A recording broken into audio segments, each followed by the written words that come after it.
buen día. Mi nombre es Eric Alejo. Soy enlace de la Coordinación de Protección Civil Universitaria en el Campus Centro Histórico. Y a continuación veremos el tema de introducción a brigadas. Primero, definamos el tema o definamos la palabra brigada.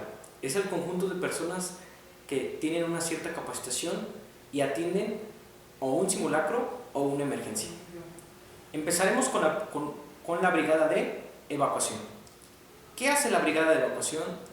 Y no es más que las personas que se dedican primero a identificar las rutas de evacuación, los puntos de reunión y las salidas de emergencia. Verifican también que estas rutas, estas salidas y el punto de reunión no tengan obstrucciones, así como ellos guían a las personas a dónde evacuar.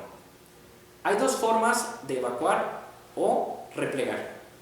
Entendamos que evacuar es salir completamente del edificio del cual tiene una situación de emergencia o un simulacro. Pero también tenemos los repliegues, que es aquellas personas que vamos a dirigir hacia un punto seguro o a un punto de reunión.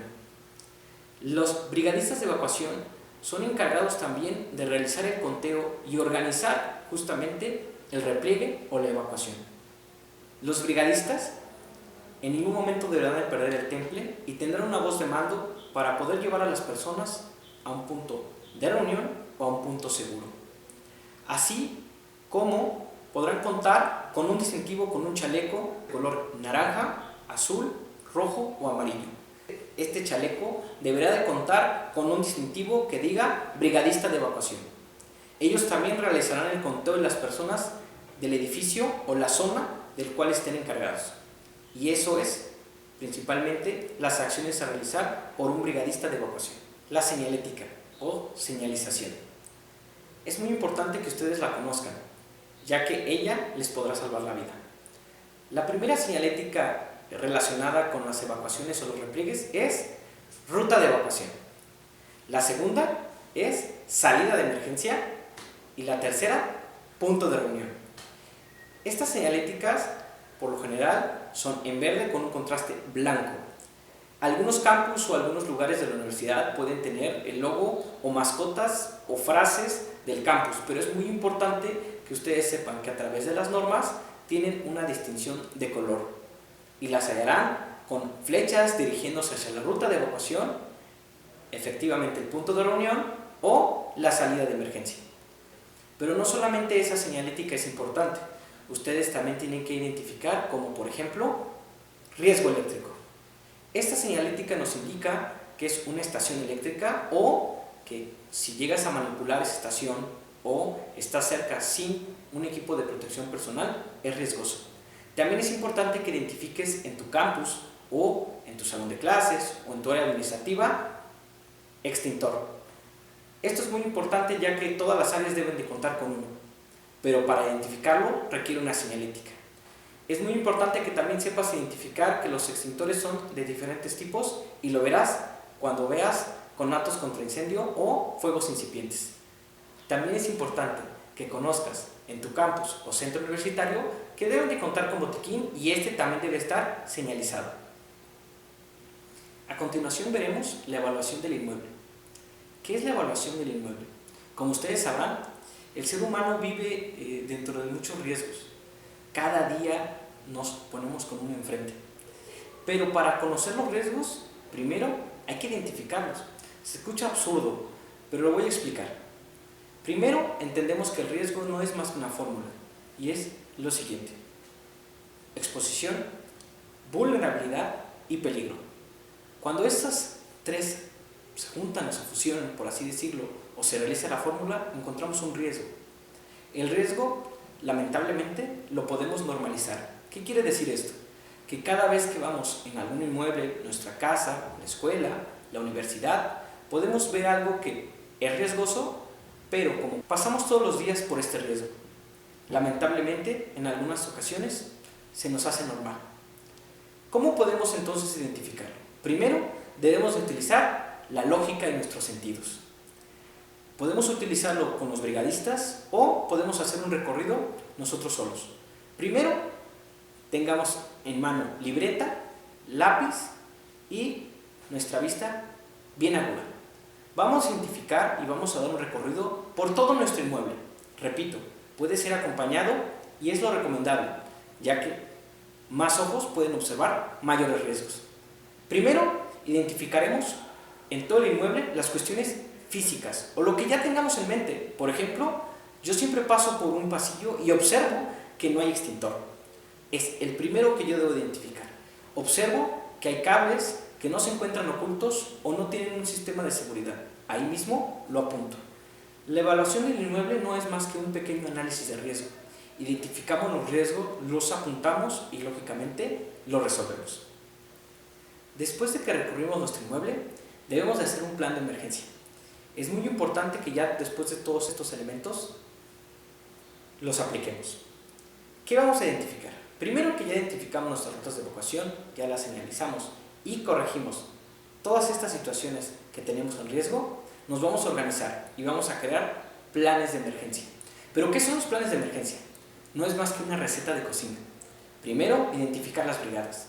Posterior, tener una hipótesis de algo que pueda suceder. Y ahí viene la esencia de la protección civil, la prevención. Cuando nosotros sepamos la hipótesis o alguna situación, puede ser una inundación, puede ser un incendio, puede ser un acto socioorganizativo, una manifestación o alguna situación que pueda suceder como un agente perturbador. ¿Qué debemos de hacer? Ya que nos organizamos y que observamos esa hipótesis, vamos a identificar un plan. ¿Por dónde vamos a salir? ¿Dónde nos vamos a reunir? ¿Es necesario replegar o evacuar? Ahora, ¿cómo vamos a atacar ese riesgo?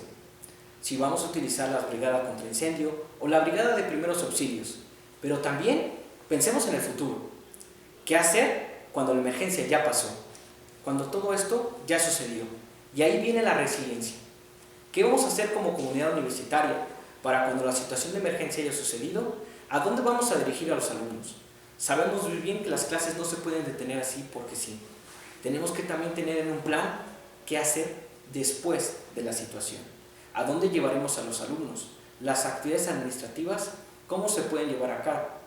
La pandemia nos puso este reto. Es por eso que se utilizaron planes de emergencia. Muchos de nuestros compañeros se fueron a trabajar de forma virtual o en el famoso home office. Eso que ustedes vivieron a través de las clases o de sus trabajos administrativos tiene que ver con un plan de emergencia.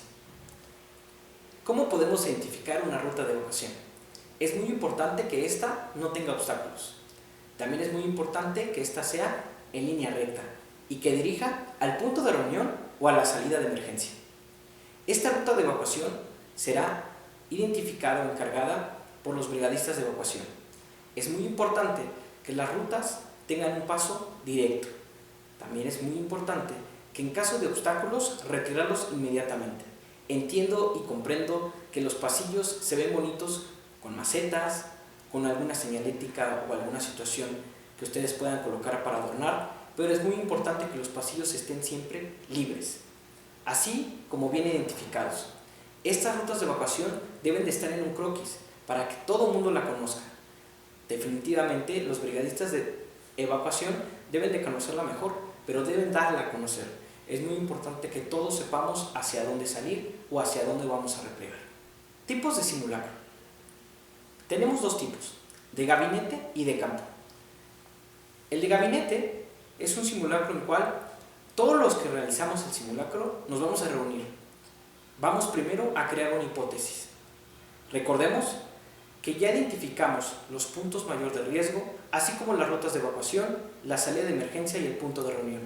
En ese momento identificaremos la hipótesis, cómo vamos a salir, cuál es el tiempo estimado, la organización del simulacro, quiénes van a intervenir o si utilizaremos un caso hipotético. ¿Qué quiere decir? Habrá un herido, habrá una persona a quien rescatar. Es muy importante que después que acabemos este simulacro de gabinete, lo apuntemos, identifiquemos los puntos débiles, así como lo pongamos en práctica. El simulacro de campo es ahora poner en práctica lo que se puso en gabinete. ¿Cómo lo haremos? Ya que identificamos, habrá dos tipos de formas. Una, con aviso o sin él. Lo primero será identificar el horario, el día, la situación, la hipótesis, las rutas de evacuación, y ponerlo en práctica. Es muy importante y recuérdalo, tienes que tener una alarma. La alarma puede ser de varios tipos. Puede ser a viva voz, con una cacerola, un silbato o una alarma contra incendios. Pero es muy importante que toda esta información se la des a la población en general. También es muy importante que llames al número de emergencia 911 para comunicar que vas a realizar un simulacro de campo. Recomendaciones para este simulacro. Primero, los brigadistas deben de estar bien identificados y muy bien organizados. Segundo, muy importante que tu hipótesis no se convierta en una emergencia real. Entiendo y comprendo que quemar un árbol o quemar una papelera se ve vistoso, pero es muy importante que cuides tu integridad. No realices acciones que puedan salir de tus manos. Tercero, también es importante que las organizaciones entre jefes de brigada, las entidades gubernamentales o alguien más que vaya a participar entienda que esta es una situación de simulación. También es importante que si realizaste la invitación a organizaciones externas de la universidad, mantengas tu plan hasta el final. No te estreses. El tiempo, al final de cuentas, si es tu primer simulacro, lo importante es salir y estar a salvo. Recuerda, esto es un simulacro, no es una situación real. La intención del simulacro es que cuando suceda en una cuestión real, no te expongas, cuides tu salud y no te alteres. También es importante decirte que los simulacros de campo deben tener una evaluación y esta debe ser de la siguiente manera. Primero, definir el tiempo estimado. Algunas normas internacionales, algunas recomendaciones dicen que el tiempo estimado es de 2,50 segundos. Pero no te estreses, si es tu primer simulacro, podrá llevarse más tiempo. Lo importante es que en estas situaciones, por así decirlo, tengas error y acierto. Después de que termines tu simulacro, debes de evaluarlo. Yo te recomiendo que tengas dos instancias. La primera, que sea ustedes quienes estén evaluando el simulacro, y segundo, una situación externa, un agente externo. Puede ser, con mucho gusto, la coordinación de Protección Civil Universitaria. Pero recuerda, mucho ojo, nosotros no dictaminamos y tampoco te decimos cómo va a ser el simulacro. Nosotros somos solo un ente calificador o observador. Te daremos nuestro punto de vista al final del simulacro. Como recomendación, si es tu primer simulacro, entiende que todo lo tienes que notificar. La hora, el día, el lugar, el momento. Esto es como un juego de video. Poco a poco vas a ir avanzando de nivel y vas a ir avanzando en dificultad. ¿Por qué te recomiendo esto? Ya que no es recomendable que tu primer simulacro sea de evacuación, ya que tendrás que utilizar situaciones externas que están por fuera de la autoridad de la universidad. Te recomiendo que tu primer simulacro solo sea de repliegue, así como tengas el aviso y la notificación a las entidades universitarias y a toda tu comunidad. Es importante que todos conozcan el plan. Posteriormente de tu primer simulacro, podrás realizar algunas otras acciones. Como recomendación o como un ejemplo, sabrás el día, más no la hora. En un tercer simulacro, solamente anunciarás la semana. Y esto te llevará a mejorar tus simulacros. Es muy importante que cuando los evalúes, también seas honesto, ya que entiendo y comprendo que trabajas en una situación laboral donde puede haber malos entendidos, pero la intención es que tu comunidad esté a salvo. Sé lo más honesto posible en tu evaluación. Si hay algo que se tiene que corregir, realícelo en el segundo simulacro. Las evaluaciones tampoco tienen que tener tintes o situaciones personales. Deben de tener honestidad y aceptar las cosas.